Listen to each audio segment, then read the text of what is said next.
আসসালামু আলাইকুম ওরহমতুল্লাহি ওবারাকাতু। এসডি বাংলা টিপসের সকল প্রিয় দর্শক বিন্দুদেরকে জানাই আন্তরিক শুভেচ্ছা ও মোবারকবাদ জানাচ্ছি এবং সে সাথে অনুরোধ করছি ভিডিওটি না টেনে সম্পূর্ণ দেখার জন্য এবং ভিডিওটিতে একটি লাইক দিবেন এবং ভিডিওটি শেয়ার করবেন এবং চ্যানেলটি সাবস্ক্রাইব করবেন পরবর্তী ভিডিওর আপডেট পাওয়ার জন্য।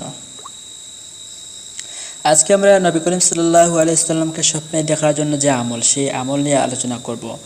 ভিডিওটি না টেনে সম্পূর্ণ দেখবেন। আসুন আমরা জেনে নেই কীভাবে সেই আমলটি করব। হযরত আব্দুল কাদের জিলানী রহমতুল্লাহি আলাইহি লিখেন, নবী করিম সাল্লাল্লাহু আলাইহি সাল্লাম বলেন, যে ব্যক্তি জুমার রাতে 2 রাকাত নামাজ আদায় করবে, প্রতি রাকাতে সূরা ফাতিহার পর আয়াতুল কুরসি একবার এবং সূরা ইখলাস একবার করে পড়বে, নামাজ শেষে 1000 বার নিম্নের দুরূদ শরীফটি হলো আল্লাহুম্মা সাল্লি আলা সাইয়্যিদিনা মুহাম্মাদানিন নাবিয়্যিল উম্মি।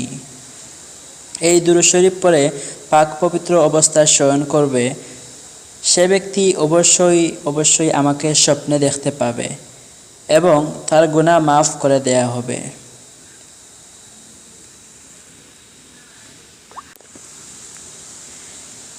এই হচ্ছিল আমল যেটি কিতাবে এসেছে এবং যদি ভালোভাবে শুনতে না পারেন তাহলে ভিডিওটি আবার পুনরায়ভাবে আপনারা আবার দেখুন এবং আয়াতুল কুরসি যদি আপনারা না পান তাহলে এই ভিডিওর আই বাটনে ক্লিক করলে আয়াতুল কুরসির তেলাওয়াত আপনারা শুনতে পারবেন বা ফজিলত শুনতে পারবেন এবং ভিডিওর আই বাটনে ক্লিক করলে সূরা ইখলাসও শুনতে পারবেন। সেখানে ভিডিও অবশ্যই দেয়া আছে, সেখান থেকে একটি ভিডিও আছে, সেখানের ভিতরে সূরা ইখলাস তেলাওয়াত আছে, সেখান থেকে আপনারা সেই তেলাওয়াতগুলো শুনতে পারবেন। এই ছিল আজকে এই পর্যন্ত। ভালো থাকুন, সুস্থ থাকুন এবং দয়া করে চ্যানেলটি সাবস্ক্রাইব করুন যাতে পরবর্তী ভিডিওর আপলোড দেওয়ার সাথে সাথে সবার আগে আপনি সেই ভিডিওটি দেখতে পারেন। আসসালামু আলাইকুম ওয়া রাহমাতুল্লাহি ওয়া বারাকাতুহু।